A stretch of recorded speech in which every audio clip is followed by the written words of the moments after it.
Hola, buenos días a todas y todos. Yo soy Erika Castro Buitrago, soy abogada, especialista en Derecho Ambiental, trabajo para la Subdirección de Educación y Participación del Ministerio de Ambiente y Desarrollo Sostenible. Hoy vamos a tener una charla sobre el Acuerdo de Escazú dentro del curso de Control Social y Veedurías Ambientales. Espero que la disfrutemos todas y todos. Bien, para hablar del Acuerdo de Escazú vamos a tener en cuenta varios temas. Primero vamos a hablar de un contexto, cómo se negoció, cómo se acordó y aprobó el Acuerdo de Escazú, cuál es el contenido del acuerdo, qué derechos contiene, obligaciones y además cuál es la estructura administrativa del acuerdo. Sobre todo vamos a entender por qué el Acuerdo de Escazú es tan importante para todas las ciudadanas y ciudadanos en Colombia. Como un contexto es importante decir que el Acuerdo de Escazú hace parte de esos acuerdos internacionales que nacen de la participación ciudadana mundial. El Acuerdo de Escazú se negoció por latinoamericanos y del Caribe para latinoamericanos y del Caribe. ¿Eso qué quiere decir? No es un acuerdo internacional impuesto para nuestro país o para nuestra región. Se negoció teniendo en cuenta las condiciones de nuestros territorios, de nuestra ciudadanía, de las situaciones especiales que viven nuestros recursos naturales, el ambiente, el paisaje, la naturaleza en nuestra región. También tenemos que decir que hay unos antecedentes muy importantes que dieron resultado al Acuerdo de Escazú. Esos antecedentes vienen desde hace mucho tiempo, de los años 70, con la Declaración de Estocolmo. Esta fue la primera declaración que hicieron los jefes de Estado de todo el mundo, gracias a la presión de la ciudadanía mundial, para que habláramos de cómo estaba el planeta y qué íbamos a hacer ante una crisis planetaria cuando ya no tuviéramos ni agua, ni aire, ni tuviéramos naturaleza que disfrutar. Es decir, cuando nos acercamos a una crisis planetaria como la que estamos viviendo. Luego, ya en el año 1992, tuvimos una gran reunión, por decirlo de esa manera, una gran convención que se llamó Río 92. Esa fue la gran cumbre de la Tierra y en la cumbre de la Tierra los jefes de Estado hicieron una declaración. Esa declaración se llamó la Declaración de Río 92 y se constituye como el gran documento, ¿no?, de inicio del derecho ambiental contemporáneo, porque establece unos principios, y cuando hablo de principios es unas directrices, unas reglas que los jefes de Estado deben cumplir y que también las ciudadanas y ciudadanos debemos ser corresponsables en cumplir. Y dentro de esas directrices hay un gran principio que es el principio 10. Pues bien, ese principio 10 nos habla de que la mejor manera de asumir, de gestionar los asuntos ambientales es a través de la participación de todas y todos. Pero, ¿cómo gestionar los asuntos ambientales? El principio 10 de Río 92 nos dijo que podemos asumir los asuntos ambientales siempre y cuando tengamos acceso a 3 derechos: acceso a la información, acceso a la participación y acceso a la justicia. Luego de esa reunión en 1992 tuvimos Río más 20, bueno, vino Río más 10, luego Río más 20 y se llama así porque Río 92 fue tan importante que cada vez que todos los estados se reunían para hablar sobre el ambiente, sencillamente le poníamos años a la primera convención más importante, que fue justamente donde hablamos del principio 10 en Río 92. Río más 20, es decir, Río 2012, fue muy importante porque se reunieron todos los jefes de Estado y, por supuesto, muchísimas organizaciones civiles a discutir cómo estábamos en la cuestión de protección de derechos. Y allí nos dimos cuenta que justo el principio 10 era uno de los principios que menos estábamos garantizando en el mundo, a pesar que podemos hablar de un acuerdo anterior, un acuerdo internacional, que es el acuerdo de Aarhus. Aarhus para Europa hace lo mismo que el acuerdo de Escazú para la región latinoamericana y el Caribe. ARUS es un acuerdo europeo, hecho para europeos, se llama ARUS porque hay un municipio que se llama ARUS así en Dinamarca y tiene justo entonces el nombre donde se negocia ese acuerdo internacional. Pues bien, ese acuerdo negoció y estableció las reglas de esos 3 derechos: acceso a la información, a la participación y a la justicia.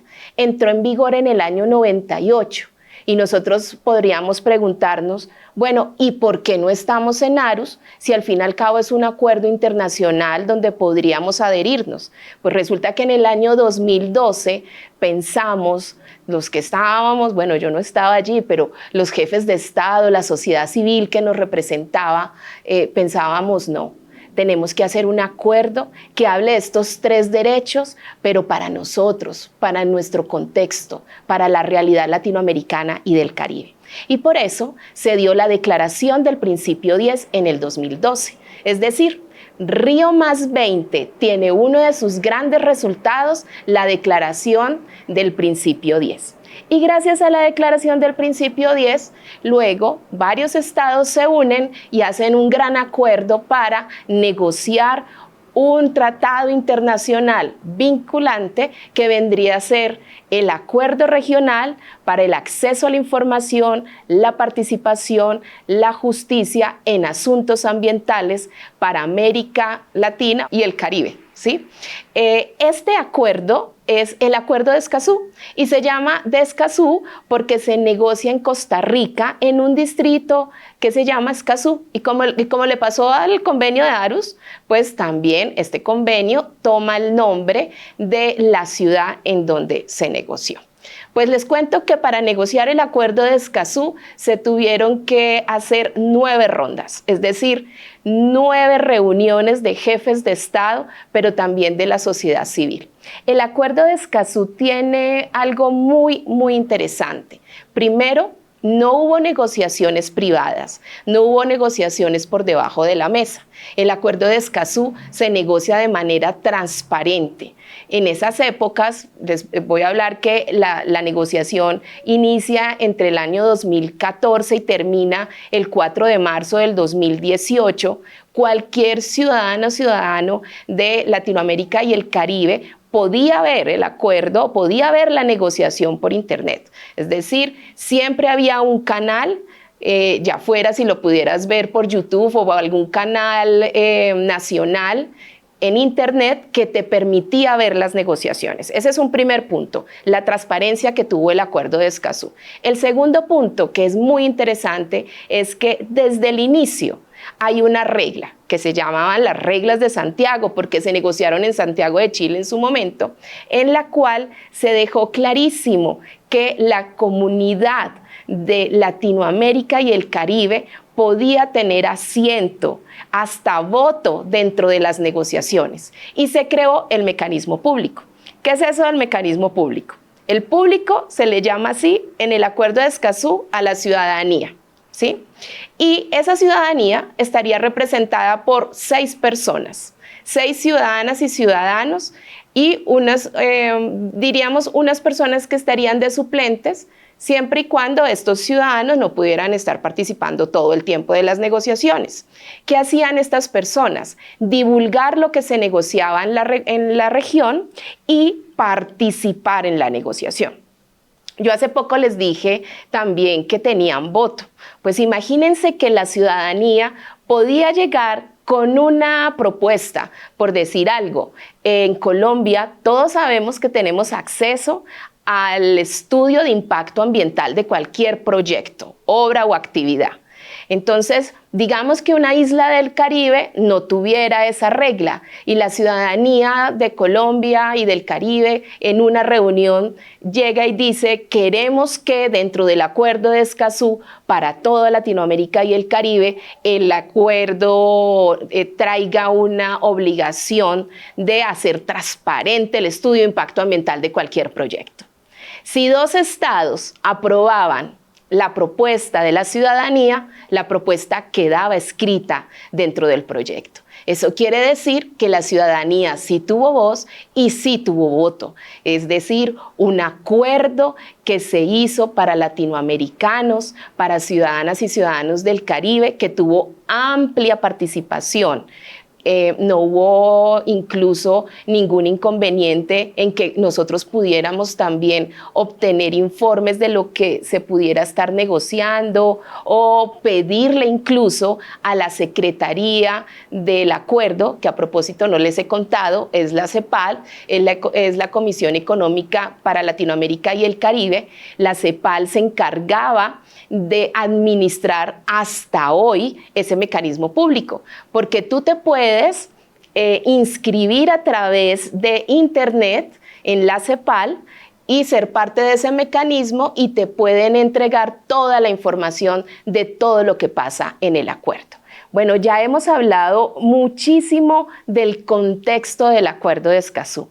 Ahora hablemos de qué es Escazú, cuál es el contenido del Acuerdo de Escazú. Bueno, primero, el Acuerdo de Escazú inicia con unas referencias muy importantes a todos esos acuerdos multilaterales, ambientales, que precedieron al mismo tratado internacional. Y luego nos va a entregar unas reglas generales para los estados. ¿Qué reglas? Unas reglas que le van a decir, ustedes estados parte de ahora en adelante tienen unas obligaciones muy específicas para que estos derechos sean cumplidos en el contexto de sus territorios. El Acuerdo de Escazú no le impone internacionalmente nada a ningún estado. Los estados deben, bueno, ustedes ya lo saben, respetan su territorio, pero también hacen valer la soberanía sobre su territorio. Y eso fue claro desde el principio en las reglas del Acuerdo de Escazú. Pero también algo muy importante son las reglas generales de cómo vamos a implementar el acuerdo. Y en esas reglas generales que vamos a encontrar en el acuerdo, aquí tengo mi librito que ya está un poquito dañadito de tanto estarlo revisando, ¿no? Pero en esas reglas hay algo fundamental, y es que el Estado debe garantizar el acceso a la información. Debe garantizar que las personas en condición de vulnerabilidad, y cuando hablamos de condición de vulnerabilidad dentro del Acuerdo de Escazú, no estamos hablando de todas las condiciones, estamos diciendo de las personas que tienen inconvenientes para acceder a la información, para participar o para acceder a la justicia en materia ambiental.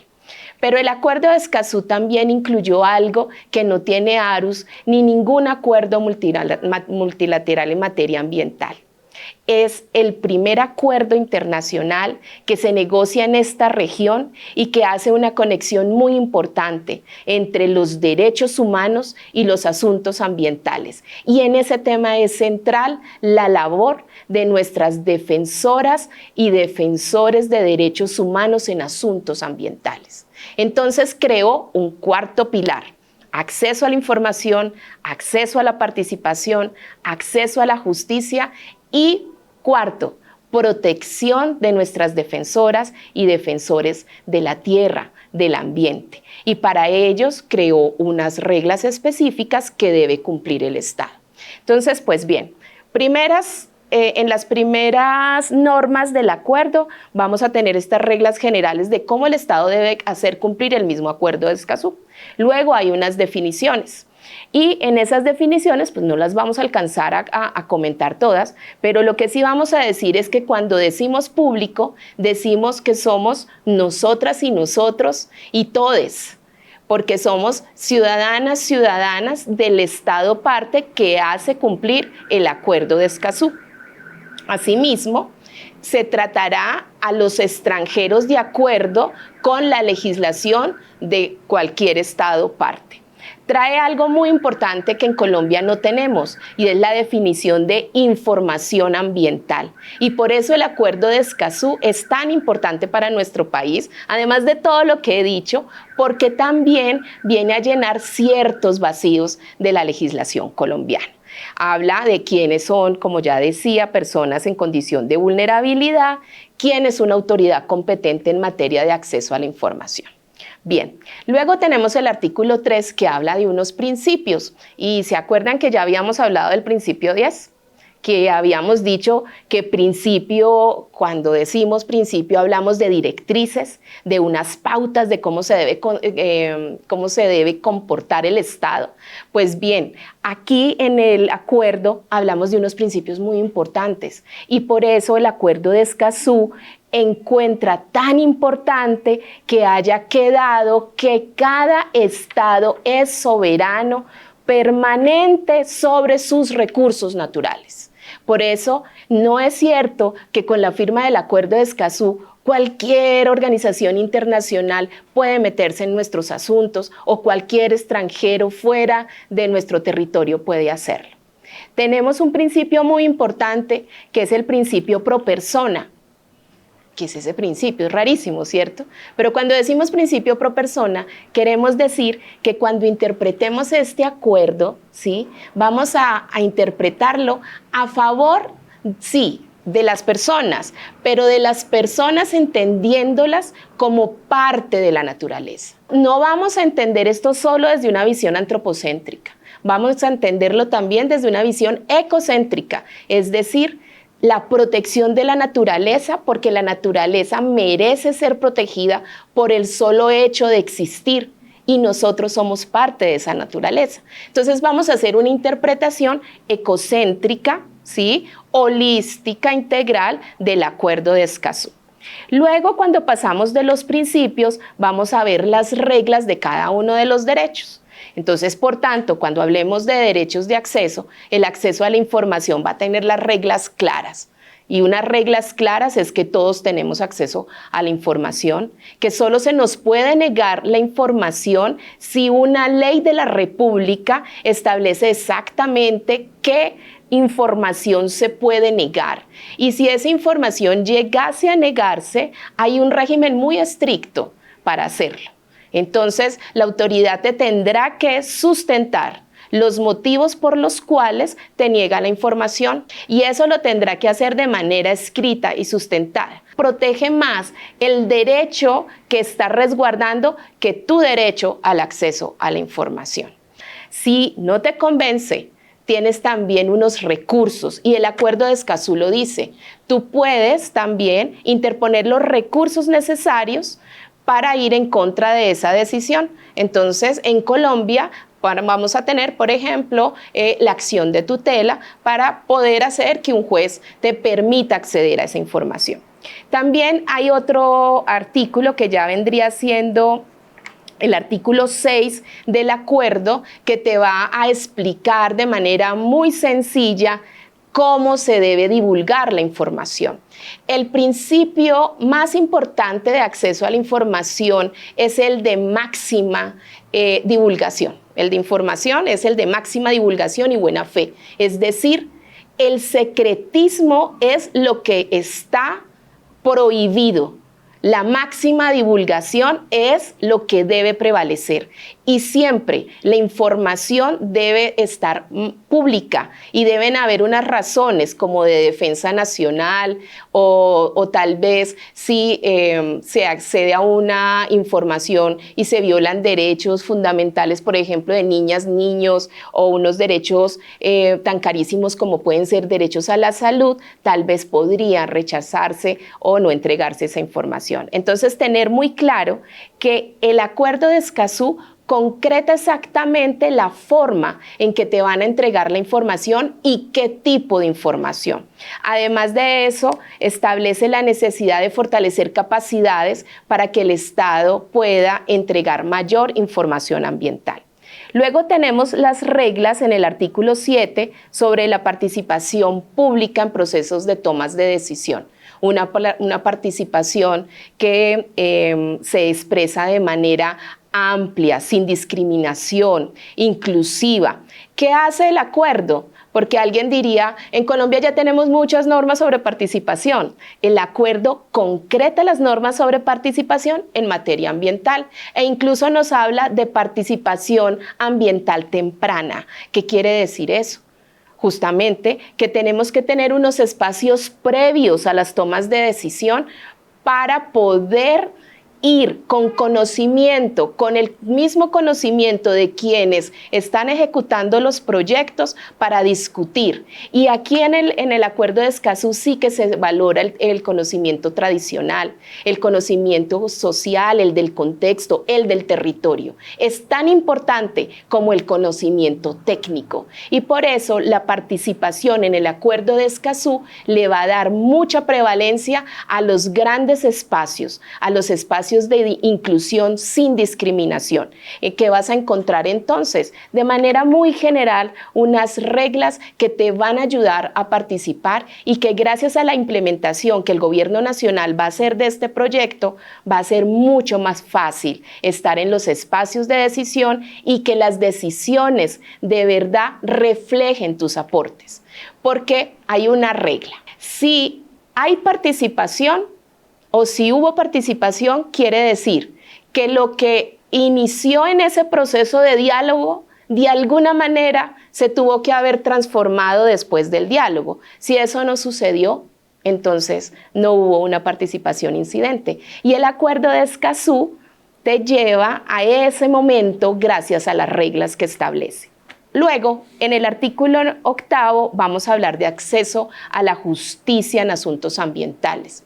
Y el acuerdo no obliga a crear una justicia especializada ambiental. Nosotros en Colombia tenemos justicia ambiental, tenemos las acciones populares, por ejemplo, que fueron establecidas por la Constitución Política para acceder a los jueces de manera que nos permitan garantizar los derechos colectivos como el derecho a un ambiente sano. Pero también podemos usar muchas acciones, la acción de cumplimiento, la acción de grupo y otros medios de control. Lo que hace el Acuerdo de Escazú es establecer unas reglas mínimas de cómo debería ser esa justicia e incluso nos invita a tener algo que todavía nosotros en Colombia no tenemos, y es que nos dice que deberíamos promover mecanismos alternativos de solución de controversias en asuntos ambientales. Entonces, realmente lo que nos propone el artículo 9 en materia de acceso a la justicia ambiental es promover las capacidades, fortalecer las capacidades también de nuestros operadores de la justicia para tener una justicia real, ¿cierto? Efectiva, que podamos estar hablando de la restauración real del daño ambiental. Por último, y obviamente pues no menos importante, de lo más importante que tiene el Acuerdo de Escazú, hablamos entonces del artículo 9, defensores de los derechos humanos en asuntos ambientales. Y allí el acuerdo fue muy específico y establece 3 obligaciones para el Estado. La primera es que cada Estado debe garantizar un entorno seguro en el que defensoras y defensores de derechos humanos en asuntos ambientales puedan ejercer su trabajo, donde su trabajo sea reconocido y promovido. Segundo, que se den medidas adecuadas y efectivas para proteger y promover los derechos de las defensoras y defensores. Y tercero, que no haya impunidad. Cada parte debe tomar las medidas apropiadas, efectivas, oportunas para prevenir, investigar y sancionar los ataques a nuestras defensoras y defensores. Este es el Acuerdo de Escazú, con unas reglas y unos compromisos que superan incluso nuestras capacidades. Y por eso es que el mismo acuerdo estableció todo un mecanismo de fortalecimiento a través de la cooperación internacional. Establece un comité de apoyo al cumplimiento que hace muy poco se nombró en Argentina en la COP2. COP2 quiere decir reunión de las partes, es decir, de quienes dirigen el acuerdo, es decir, los estados partes se reunieron a discutir quiénes serían los expertos de Latinoamérica y el Caribe que nos ayudarían en la implementación del acuerdo, que nos darían recomendaciones, no es un comité punitivo, sino que al contrario nos van a ayudar en fortalecer capacidades. Segundo, se crea todo un mecanismo de intercambio de información que hoy se llama Observatorio del Principio 10 y que lo pueden encontrar en la página de la CEPAL. Y tercero, todo un fondo de contribuciones voluntarias donde a través de la cooperación internacional se están haciendo grandes esfuerzos para que podamos implementar el Acuerdo de Escazú en toda la región. Y no se nos puede olvidar que hay un principio de solidaridad y Colombia también tiene la obligación de ayudarles a toda la región a implementar el acuerdo. Entonces, espero que esta explicación, aunque breve sobre el Acuerdo de Escazú, les haya mostrado la importancia que tiene este tratado para salvaguardar el derecho a un ambiente sano, a nuestras defensoras y defensores de derechos humanos, a cuidar nuestra naturaleza y sobre todo a entender que tenemos unos derechos con unas garantías muy claras y muy concretas en el acuerdo y que acompañen al gobierno colombiano en el proceso de su implementación. Muchas gracias.